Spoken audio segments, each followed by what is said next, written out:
कुमार पांडे अपने लोकवार्ता चैनल के माध्यम से आज हम लोग बात करेंगे एक आम जनता की।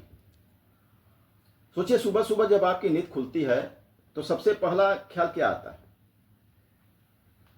आज दफ्तर टाइम पर पहुंचना है, बच्चों के ट्यूशन फीस देनी है, मकान मालिक को किराया ट्रांसफर करना है, या फिर क्रेडिट कार्ड की अगली ईएमआई का मैसेज आ गया होगा।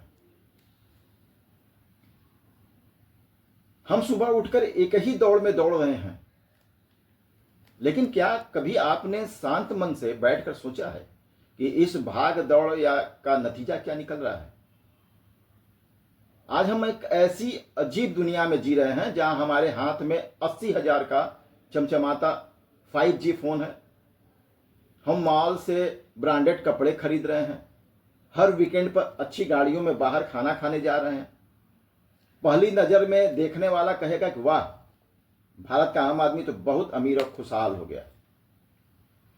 लेकिन दोस्तों, जरा इस चमक दमक का पर्दा हटा करके अंदर झांकिए।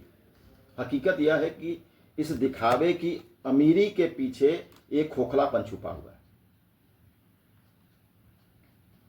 रिजर्व बैंक के आंकड़े गवाही देते रहे हैं कि भारत के आम परिवार की कुल जमा पूंजी और बचत सिर्फ 50 सालों के सबसे निचले स्तर पर आ गिरी है। हम बचा कुछ नहीं रहे हैं, लेकिन हमारे सिर पर क्रेडिट कार्ड, पर्सनल लोन और ईएमआई का कर्ज 30% की रफ्तार से बढ़ रहा है। हम अपनी कमाई से ज्यादा अपनी हैसियत दिखाने के लिए खर्च कर रहे हैं। जरा याद कीजिए अपने बचपन का वो दौर जब आपके घर में पिताजी एक सीमित सैलरी लाते थे। पहला काम क्या होता था? डाकघर या बैंक में पैसे जमा करना। तब बैंक में 10 से 12% का ब्याज मिलता था और परिवार सुकून की नींद सोता था। आज क्या हुआ? बैंक का ब्याज गिरकर 6 से 7% रह गया और असली महंगाई 10% के पार चली गई। अब बैंक में पैसा सड़ने लगा तो मध्यम वर्ग मजबूरी में एसआईपी और शेयर बाजार की तरफ भागा। आज लोग कहते हैं कि हर महीने 25,000 करोड़ रुपया एसआईपी में जा रहा है। भारत का आदमी समझदार हो गया है, लेकिन सच तो यह है कि यह समझदारी नहीं, बेवकूफी है, बेबसी है। जो पैसा शेयर बाजार से थोड़ा बहुत बनता भी है, वो सीधे चला जाता है बच्चों की बढ़ती हुई स्कूल फीस में, अस्पताल में अचानक आए लाखों के बिल में, या फिर उस ईएमआई में जो हमने केवल समाज में अपना स्टैंडर्ड मेंटेन करने के लिए ली थी। सैलरी बढ़ती है 5%, 10% और घर का खर्च बढ़ता है 15%। नया टैक्स सिस्टम आ भी गया तो 10 से 12,000 की बचत से क्या होगा? वो पैसे तो बच्चे की 2 महीने की कोचिंग फीस में ही चली जाएगी।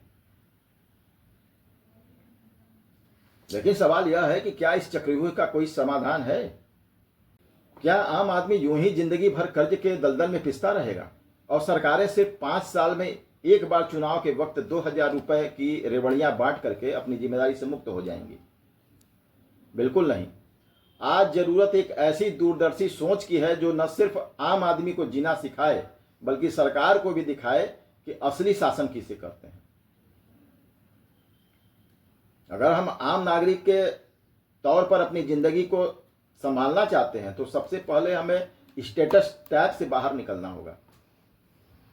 दुनिया को दिखाने के लिए फोन लेना बंद करना होगा। अपनी कमाई को 3 हिस्सों में बांटना सीखिए। आधा हिस्सा घर के राशन और जरूरी खर्चों के लिए, 20% अपनी खुशियों के लिए और कम से कम 30% पैसा सीधे अपने भविष्य की सुरक्षा के लिए। किसी भी जगह साइन करने से पहले खुद से पूछिए कि क्या यह चीज मेरी जरूरत के लिए है या सिर्फ मेरा दिखावा है।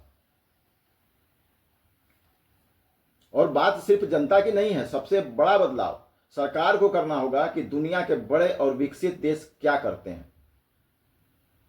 सिंगापुर और नॉर्वे जैसे देशों को देखिए, जहां सरकार अपने हर नागरिक का हाथ उस वक्त थाम लेती है जब वो पैदा होता है। भारत में भी जब राष्ट्रीय जीवन चक्र सुरक्षा कोष जैसी नीति की जरूरत है। कल्पना कीजिए एक ऐसे भारत की जहां जब कोई बच्चा जन्म ले तो सरकार उसके नाम पर केवल 50,000 रुपए का एक फंड बनाकर शेयर बाजार में या देश के बड़े प्रोजेक्ट में लगा दे।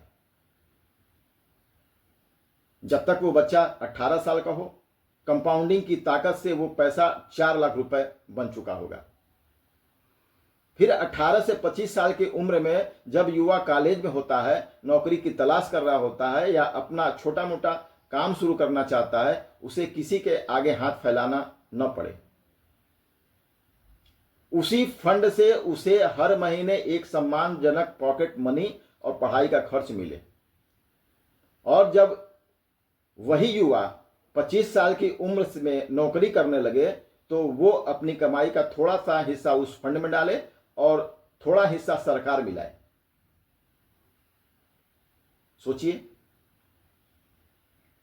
जब वो इंसान 60 साल का होकर रिटायर होगा तो उसके पास खुद का कमाया हुआ 1 से 1.5 करोड़ रुपया मजबूत फंड होगा उसके पास।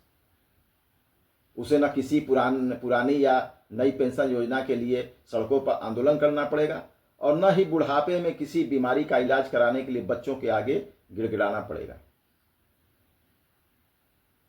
क्या इस तरह का स्कीम सरकार नहीं ला सकती?